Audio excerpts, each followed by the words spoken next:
అందుకే ఈ రాష్ట్రంలో 119 శాసనసభ నియోజకవర్గాలలో ఎక్కడ అవకాశం ఉన్నా ఈ నమూనాతో ఒక క్యాంపస్ను క్రియేట్ చేయాలి, పేద విద్యార్థులకు విద్యను అందించాలన్న ఆలోచన మా రాష్ట్ర ప్రభుత్వం చేస్తున్నది. ఇదే కాదు, ఆనాడు ప్రతి కిలోమీటర్కు సింగిల్ టీచర్ పాఠశాల, ప్రతి 3 కిలోమీటర్లకు ప్రాథమిక పాఠశాల, ప్రతి 5 కిలోమీటర్లకు ప్రాథమికోన్నత పాఠశాల, ప్రతి 10 కిలోమీటర్లకు ఒక హై స్కూల్, ప్రతి మండలంలో జూనియర్ కాలేజు, ప్రతి నియోజకవర్గంలో డిగ్రీ కాలేజు, ప్రతి రెవెన్యూ డివిజన్లో ఇంజనీరింగ్ కాలేజ్, ప్రతి జిల్లాలో మెడికల్ కాలేజ్ అండ్ యూనివర్సిటీలను ఇవ్వాలన్న విద్యా విధానంతో ఆనాడు కాంగ్రెస్ పార్టీ 2004 నుంచి 2014 వరకు పేదలకు విద్యను అందించే ప్రయత్నం చేసింది.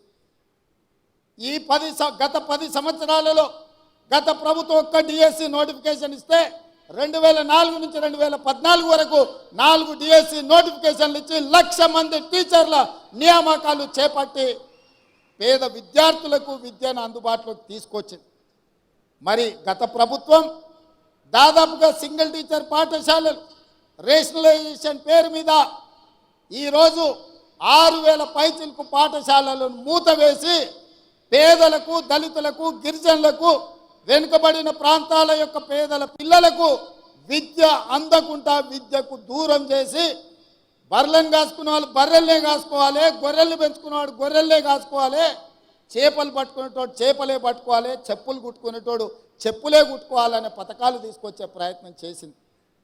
నేను అడుగుతున్నా, ఇక్కడున్న ఉపాధ్యాయులను, భవిష్యత్ తరాలను తీర్చిదిద్దబోయే మిమ్మల్ని నేను అడుగుతున్నా, మన తాతలు ముత్తాతలు చెప్పులు కుట్టో, చేపలు పట్టో, గొర్రెలు పెంచుకోనో, బర్రెలను కాసుకోనో బతుకుతే మన మనమన్లు కూడా అదే వృత్తి చేపట్టాలనా? లేకపోతే వాళ్ళు చదువుకొని డాక్టర్లు, లాయర్లు, ఇంజనీర్లు, ఐఏఎస్లు, ఐపీఎస్లు కావాలన్నా? మీరు ఆలోచన చేయండి. ఈ ప్రభుత్వంలో వాళ్ళు భాగస్వాములు కావద్దా?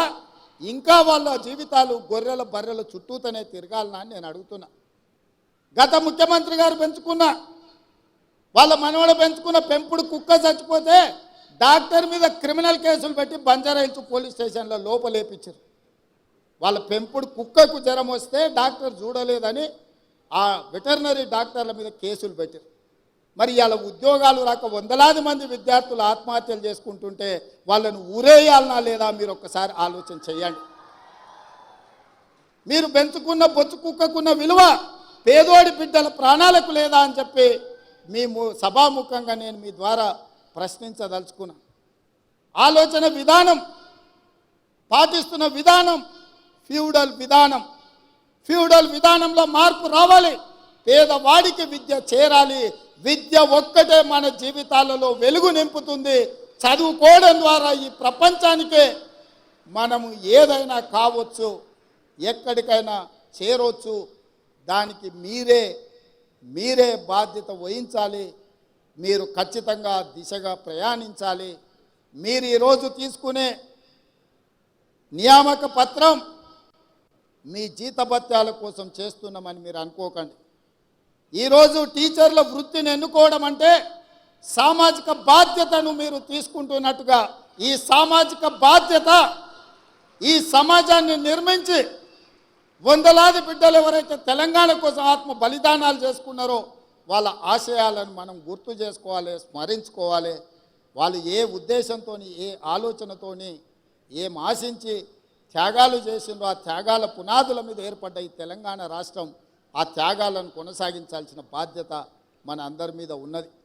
ఇవాళ ఈ నియామక పత్రాలు మేము కష్టపడితే కాదు, మా అధికారులు అహర్నిశలు కష్టపడి కోర్టు కేసులను పరిష్కరించి చిక్కుములను అన్నిటిని విప్పి అహోరాత్రులు మా అధికారులు కష్టపడ్డారు. వాళ్ళందరినీ కూడా మీ చప్పట్ల ద్వారా ఒకసారి అభినందించండి.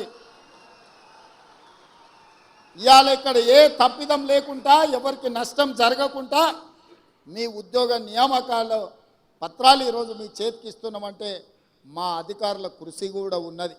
యథా రాజా తదా ప్రజ అన్నారు. మాకు మా మంత్రివర్గ సహచరులకు చిత్తశుద్ధి ఉంది. మీకు ఉద్యోగాలు ఇవ్వాలన్న ఆలోచన